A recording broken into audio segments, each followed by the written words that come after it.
Hey, it's Jess back with another Misfit Makers Besties tutorial, and this week we are doing the reverse ombre stripes, and I cannot wait to show you guys. Make sure you hit that like and subscribe button and also leave us a comment down below. Check out our free Facebook group, Misfit Makers, and if you want to take your business to the next level, check out our mentorship group, Misfit Makers Besties. All right, guys, so today I'm starting out with a 24-ounce plump from the Tipsy Magnolia, and I have already spray painted my plump white. I've let that dry for about 15-20 minutes, and now I'm going in with my green and my black spray paint to create an ombre.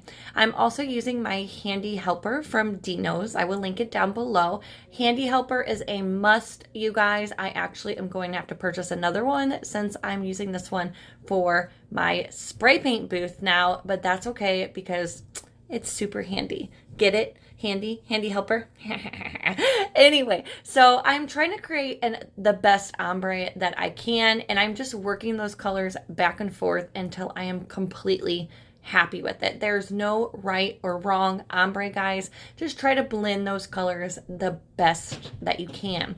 I then am going to go in with 30 mLs of Facet from CC DIY. I mixed in a little bit of sparkletastic from Craze just to give it a little sparkle. I'm going to torch all those bubbles and let my tumbler turn for about 2.5 hours, 3 hours until I come back to it.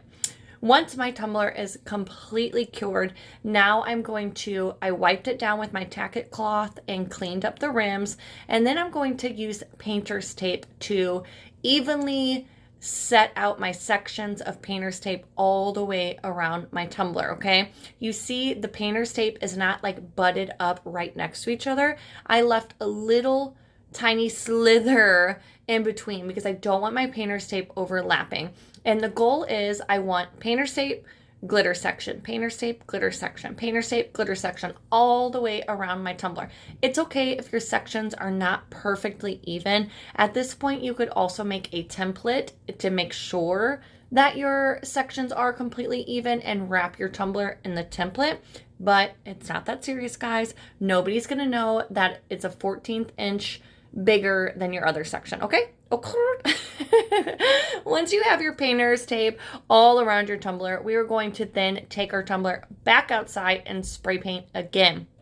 This time we are going to do opposite of what we first did. So I'm putting green at the bottom and I will put black at the top. Again, working my two colors back and forth until I have a nice blend in the middle, or blended the best I possibly can. Again, there's no right or wrong there. I cannot tell you exactly what to do. Some spray paints are easier. They come out easier. They spray easier than others, okay? The biggest thing I can tell you is try to do small little like burst rather than just hold your finger down and let it just come out, because then you're going to get runs, and we do not want runs in our spray paint because then you're going to have to wipe that down and start over. So just take your time, work slow, and I am dying. I told Nick, I said, you interrupt me one more time, whatever you say, I'm leaving in my video. So yes, this is how it is trying to record with a husband and 4 kids.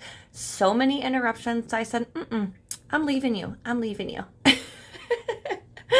All right, after you're happy with your ombre, let that gas off for about an hour, and then we're going to go in and remove all of our painter's tape, and you are left with this like optical illusion design, which I think is just so neat.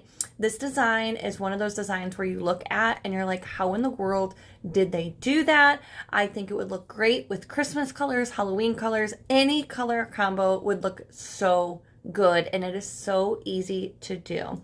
Next, I wanted to line up all of my lines because I think it looks very crispy and clean when you do that. So I'm using 651 vinyl from Vinyl Fun, and my width of my lines are 0.05 by 12 inches long. After I lined up my tumbler, I just trimmed up the top and the bottom, and I went ahead and epoxied it one more time using about 25 mLs of Facet. Once my fast set was completely dry, I then found this really cute decal from Etsy. If you are in the besties group, you saw me add this decal to this tumbler. I did it live, so check it out. But I will also link the decal down below. It says never trust the living, because this tumbler totally gives me the Beetlejuice vibes. I went in for my final coat of epoxy, medium viscosity from CC DIY, and I used about 30 mLs. My tumbler was ready to go in about 8 or 9 hours, and voila! I am obsessed with this design. I hope it inspired you in some sort of way. Make sure you post your creations in our Facebook group. I cannot wait to see everybody's ombre striped tumblers. I will see you guys later.